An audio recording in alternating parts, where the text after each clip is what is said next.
स्वामी जी, अब जो आपकी बातों से जो हम समझे एक नई खोज, प्रतिष्ठित आत्मा आपकी और अध्यात्म विज्ञान की एक नई खोज है, जो मैंने प्राय दर्शन काफ़ी पढ़े हैं और दर्शन का प्रोफेसर विद्यार्थी कुछ भी कहिए हूँ, तो उसमें प्रतिष्ठित आत्मा एक बिल्कुल नई खोज है।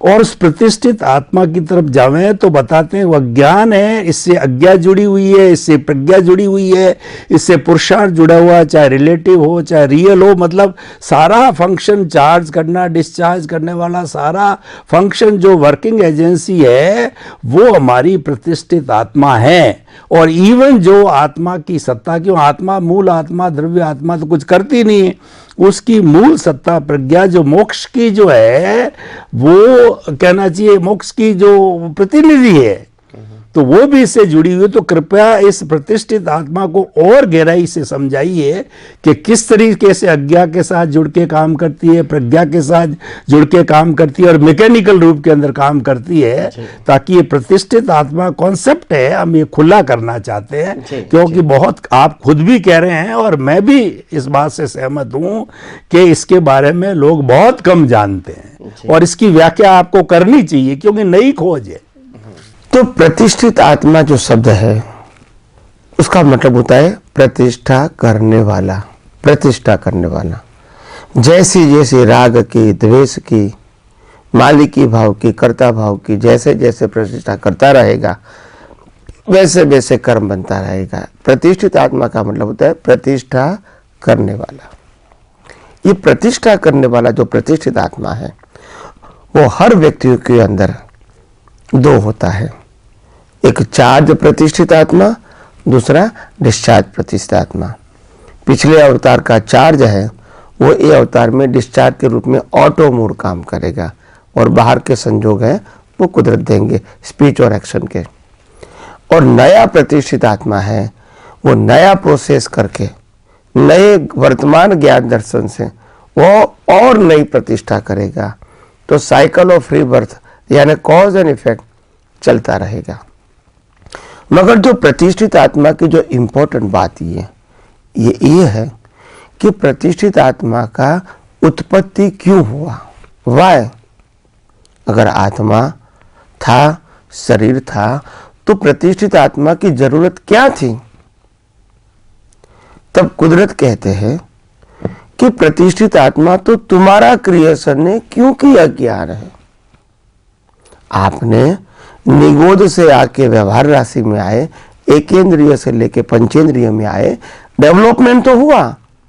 आपने खुद को नहीं जाना और कुदरत को भी नहीं जाना, नहीं माना। यही तो जो भी डेवलपमेंट हुआ इंद्रिय ज्ञान से वो किसका हुआ? अज्ञान का हुआ।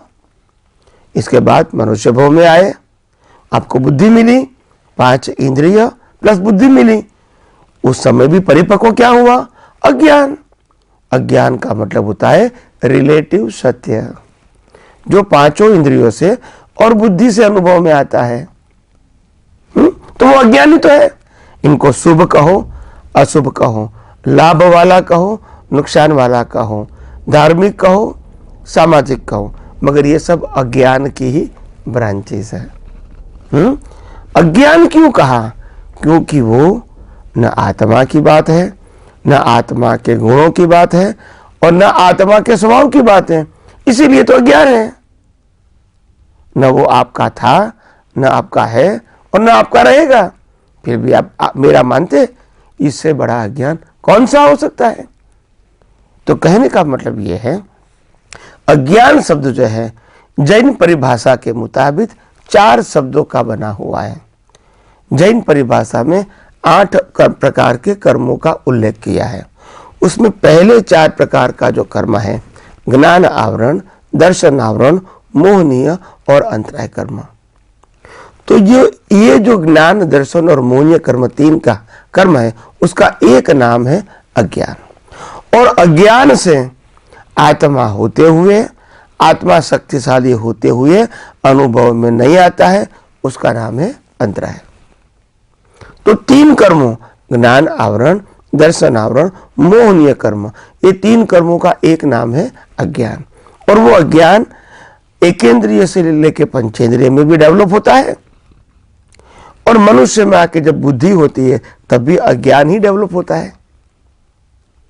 अज्ञान का मतलब सिंपल समझो, रिलेटिव सत्य को सनातन सत्य मानना, रिलेटिव सत्य को ही 100% सही मानना, यानी अल्टीमेट ट्रूथ मानना, बस ये अज्ञान है। हालांकि रिलेटिव सत्य है, उनका क्रिएटर, ऑपरेटर, डिस्ट्रॉयर तो कुदरत है। हम इसको गलत सही कैसे मान सकते हैं? हम इसको पसंदगी नापसंदगी कैसे मान सकते हैं? हम इसको मेरा तेरा कैसे मान सकते हैं? हम इसको चलाने वाला है वो कैसे मान सकते हैं? मगर हम ऐसा करते हैं क्योंकि अज्ञान है। ज्ञान आवरण, दर्शन आवरण और मौनीय कर्म, ये तीन बातों को जब समझेंगे तो आपको मालूम होगा। जब ज्ञान आवरण की बात आती है तो ज्ञान आवरण का मतलब क्या है? खुद को ही नहीं जानना, खुद को ही नहीं अनुभव करना, ये ज्ञान आवरण है। क्यों है? क्योंकि शरीर को ही मैं मानना और मेरा मानना, बस ये ज्ञान आवरण हो गया। दूसरा है दर्शन आवरण। अगर ज्ञान आवरण चला गया समझ में कि भी मैं शरीर से मुक्त ऐसा, या तो मन वचन काया से मुक्त ऐसा शुद्धात्मा हूं, चेतन हूं, अविनाशी हूं, अनंत शक्ति वाला मैं हूं, तो फिर प्रश्न उठेगा, ये मैं सब कुछ हूं, मैं चेतन भी हूं, अविनाशी भी हूं, अनंत शक्ति वाला हूं, तो फिर ये मन वचन काया क्या है? ये संजोग क्या है? और ये दुनिया क्या है? और क्या मेरे को जरूरत है? ये भी तो प्रश्न आएंगे ना। तो कुदरत कहती है कि ये मन वचन काया और अवस्था वो तुम्हारी चॉइस नहीं है। आपने अज्ञान से जो कर्म बनाए थे प्रतिष्ठित आत्मा के माध्यम से, इनका मैं फल दे रहा हूं, और फल देने का इंस्ट्रूमेंट मन वचन काया के रूप में वो भी मैं दे रहा हूं, और इंस्ट्रूमेंट को चलाने के लिए हवा पानी खुराक वो भी मैं दे रहा हूं, और इस इंस्ट्रूमेंट को कर्म की भुगतान करने के संजोग वो भी मैं भी दे रहा हूं, और जब आयुष्य कर्म खत्म होगा श्वास भी मैं ही बंद कर रहा हूं। तो उसमें तो आपका कुछ है ही नहीं, मगर मानते हैं ये मेरा है, ये मैंने किया, ये तेरा है, ये तूने किया, इसमें सुख है। तो पहले ज्ञान, दूसरा दर्शन। मिथ्या दर्शन का मतलब क्या होता है? शरीर को, शरीर की मालिकी, शरीर को चलाने वाला मैं हूं, शरीर जो भुगतान करता है वो भुगतान करने वाला मैं हूं, और बाहर जो दुनिया दिखती है उसको देखने वाला, जानने वाला, अनुभव करने वाला, प्राप्त करने वाला, क्रिया करने वाला मैं या तो वो है।